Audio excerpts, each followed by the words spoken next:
नसल्ली व नसल्लिमु अला रसूलिहिल करीम। बिस्मिल्लाहिर्रहमानिर्रहीम। अस्सलामु अलैकुम वरहमतुल्लाहि वबरकातुहू। मेरा आज का मौजू है जमाई के मुतालिक। ये रोज़मर्रा ज़िंदगी के आदाब में से है, क्योंकि जब इंसान जमाई लेता है तो उसका मुंह खुल जाता है। जब मुंह खुलता है तो उसके मुंह से जब आग की आवाज़ निकलती है तो उससे इंसान की कुदरती चेहरे की हालत बदल का मुज़ाहिका ख़ेज़ हो जाती है, और ये तहज़ीब व वक़ार के भी मुनाफी है। इसलिए शरीयत इस्लामिया ने हमें हुक्म दिया है कि जब जमाई आए तो उसको रोकना मुस्तहब है।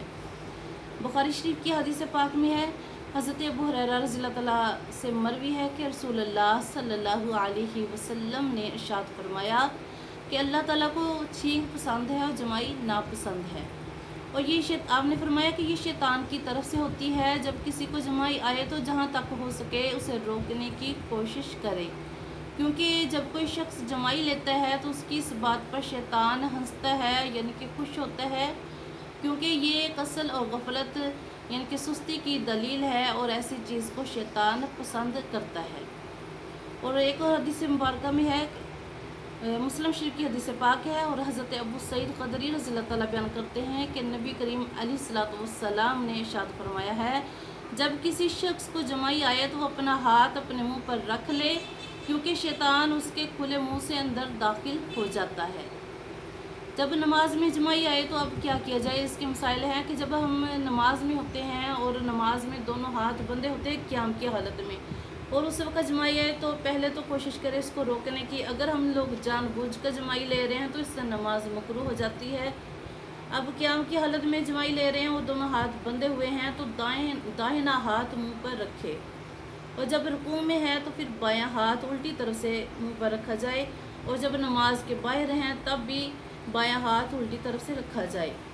उलमा इकराम फरमाते हैं कि जब इंसान जमाई में मुंह खोलता है तो शैतान उसके मुंह में थूक देता है, और जो का की आवाज़ जो आती है वो शैतान का ठट्टा होता है, क्योंकि शैतान इंसान का बिगड़ा हुआ मुंह देखकर हंसता है, मजाक करता है, और जो मुंह से रतूबत निकलती है वो शैतान का थूक होता है।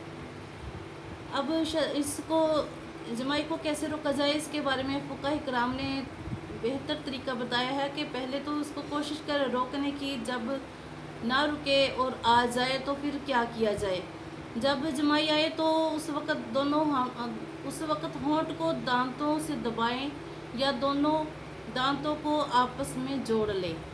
अगर इस पर भी ना रुके तो दायां या बायां हाथ मुंह पर रख कर आहिस्ता से या जमाई ले, या फिर आस्तीन से मुंह छुपा लें, या फिर अगर तब भी आए तो दिल में ये ख्याल करें कि अंबिया इकराम अलैहिस्सलातु वस्सलाम इससे महफूज हैं, तो इंशाअल्लाह जमाई नहीं आएगी। तो आज ही से इस पर अमल करें, खुद भी और बच्चों को भी सिखाएं और दूसरों को भी बताएं। अल्लाह ताला से दुआ है कि अल्लाह रब्बुल इज़्ज़त हम सबको दीन की समझ बूझ अता फरमाए, दीन के मसाइल सीखने की तौफीक अता फरमाए। आमीन। इस वीडियो को आगे शेयर ज़रूर कीजिएगा, मुझे दुआ में याद रखिएगा। जज़ाकल्लाहु खैर।